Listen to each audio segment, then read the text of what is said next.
अखिल भूमंडलीय सर्व श्रोमणी मुनि समाज के संस्थापक आदि मुनीश्वर योगेश्वर सदगुरुदेव शिव मुनि महाराज की जय। है ना।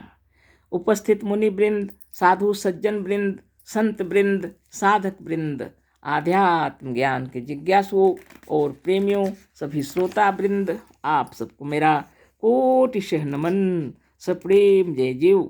तो आध्यात्मिक चर्चा चल रही है और हम लोग सदगुरुदेव शिव मुनि महाराज रचित ग्रंथ वेदांत सिद्धांत पर चर्चा कर रहे हैं। अध्याय 11 पर चर्चा हो रही है, देश यानी स्पेस। इसी पर हम लोग चर्चा कर रहे हैं, है ना। तो आगे देखते हैं। तो गुरुदेव क्या लिख रहे हैं। तो दूर की चीज़ें जब हम लोग देखते हैं अभी स्थूल जगत में तो छोटी लगती हैं और नज़दीक की चीज़ें बड़ी मालूम होती हैं। तो जब कपड़ा खरीदने के लिए जाते हैं लोग तो कभी उसको दूर करके कभी थोड़ी नज़दीक करके देखते हैं, फिर सोचते हैं बीच वाली चीज़ से देखना अच्छा रहेगा, ना दूर ना निकट। अब सदगुरु कह रहे हैं ये मध्य वाली बात को भी तो सोचना पड़ेगा। पर मध्य की बात निरी कल्पना है, क्योंकि इसका निर्णय करना बहुत कठिन है ना। मध्य कैसा होगा, कितना होगा, कि कितनी दूरी को मध्य कहेंगे।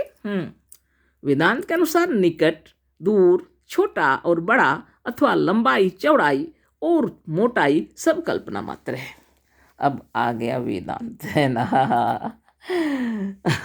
वेदांत के अनुसार निकट, दूर, छोटा और बड़ा अथवा लंबाई, चौड़ाई और मोटाई सब कल्पना मात्र है। वेदांत के अनुसार सभी कल्पना मात्र है। सूर्य पृथ्वी से कितना बड़ा है इसे कोई ठीक ठीक नहीं कह सकता। सूर्य पृथ्वी से कितना बड़ा है इसे कोई ठीक ठीक नहीं कह सकता। आज ही यदि एक नवीन यंत्र मिल जाए तो कल ही से ज्योतिर्विदों का सिद्धांत कुछ दूसरा ही हो जाएगा।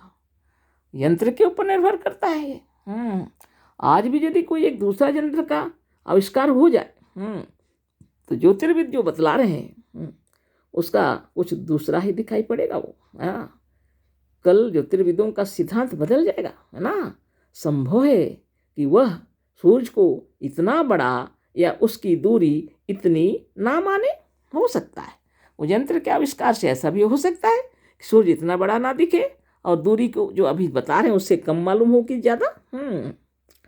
जितना बड़ा या जितनी दूरी पर वह इस समय मानता है, यंत्रों के आविष्कार से यह सब सिद्धांत बदलते रहेंगे। जैसे जैसे यंत्रों का आविष्कार होगा सिद्धांत बदलते रहेंगे, है ना। पर वेदांत का सिद्धांत सर्वदा यही रहेगा कि सब कल्पना मात्र है। आविष्कार होगा यंत्रों का तो सब कुछ देखेंगे, उस हिसाब से उनका सिद्धांत वैज्ञानिकों का बदलता रहेगा, इसमें कोई संदेह नहीं है।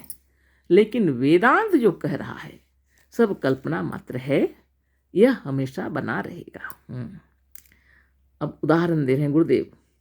अपने कमरे के अंदर एक मनुष्य सो रहा था।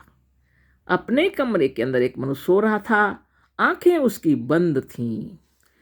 जागते हैं तो आंख खुले रहते हैं, सोते हैं जब हम आंख बंद करते हैं, है ना। ये तो बात सही है। कमरे के भीतर नहीं, अपने हृदय के भीतर उसने स्वप्न में समुद्र और हिमालय पर्वत दोनों देखा। खूब ध्यान से सुन लीजिए। एक मनुष्य कमरे के अंदर सो रहा और बंद है आंखें। कमरे के भीतर, अपने हृदय के भीतर में उसने स्वप्न में क्या देखा? समुद्र देखा और हिमालय पर्वत दोनों देखा। इस समुद्र को देखा ही नहीं, किंतु स्वप्न में ही जहाज पर चढ़कर कोसों का चक्कर लगाया। स्वप्न में समुद्र को सिर्फ देखा ही नहीं, स्वप्न में ही जहाज पर चढ़कर कोसों दूर चक्कर भी लगाया। हिमालय पर्वत की चोटियों पर चढ़ गया और हिमालय पर्वत की चोटियों पर भी चढ़ गया। पैर फिसला और मीलों की गहराई में नीचे गिरने लगा स्वप्न में ही। अब पैर फिसल गया तो पर्वत की चोटी हिमालय से नीचे गिरने लगा। बस नींद टूट गई। भय के कारण क्या हुआ? नींद टूट गई। जैसे स्वप्न के समुद्र का विस्तार, खूब ध्यान से सुन लीजिए।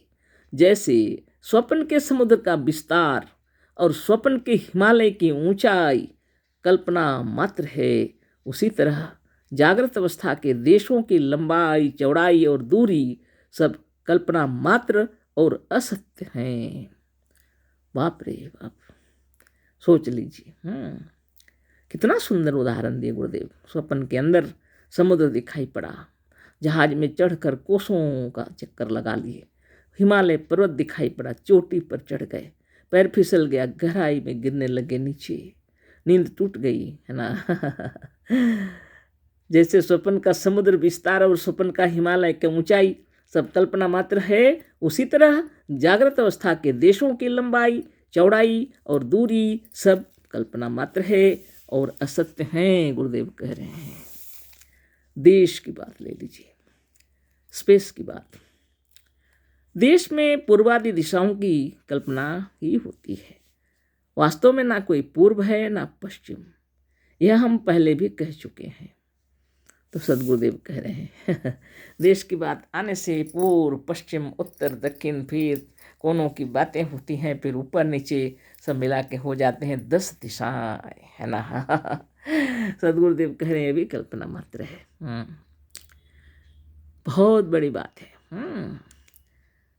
देखो, गोरखपुर से लखनऊ पश्चिम है। तो पूर्व, पश्चिम, उत्तर, दक्षिण सब क्या है? कल्पना मात्र है, गुरुदेव कह रहे हैं। और पहले भी हम कह चुके हैं, कह रहे हैं और उदाहरण दे रहे हैं। देखो, गोरखपुर से लखनऊ पश्चिम है, पर यही लखनऊ दिल्ली से पश्चिम नहीं है। अतः प्रकट होता है कि दिशा की कल्पना स्वतंत्र नहीं किंतु सर्वथा सापेक्ष है ना।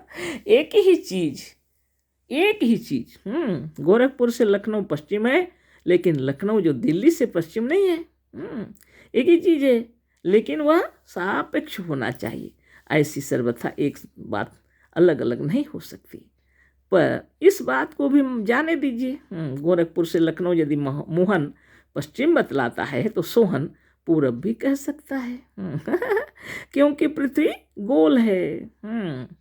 जहाँ से जो जहाँ स्थित है वहाँ से लखनऊ को कोई पूरब बताएगा, और जो दूसरी जगह है तो पश्चिम बताएगा। लखनऊ तो जगह पर है, बताने वाले अलग अलग जगह पर है ना। तो बात हो गई, है ना। एक ही चीज, ना वह पश्चिम है ना वह पूरब है ना। ऐसी ऐसी बातें हो गई। अब बताइए। बाप रे। अद्भुत। अब आगे देखते हैं। तो जो भी देश है, लखनऊ दिल्ली से पश्चिम नहीं है। अतः प्रकट होता है कि दिशा की कल्पना स्वतंत्र नहीं किंतु सर्वथा सापेक्ष है। कारण लगा हुआ है ना, किसी न किसी से किसी की अपेक्षा है उसमें। पूर्व, पश्चिम, उत्तर, दक्षिण कौन कहाँ खड़ा है। इस बात को भी जाने दीजिए। गोरखपुर से लखनऊ यदि मोहन पश्चिम बतलाता है तो सोहन पूर्व भी कह सकता है, क्योंकि पृथ्वी गोल है।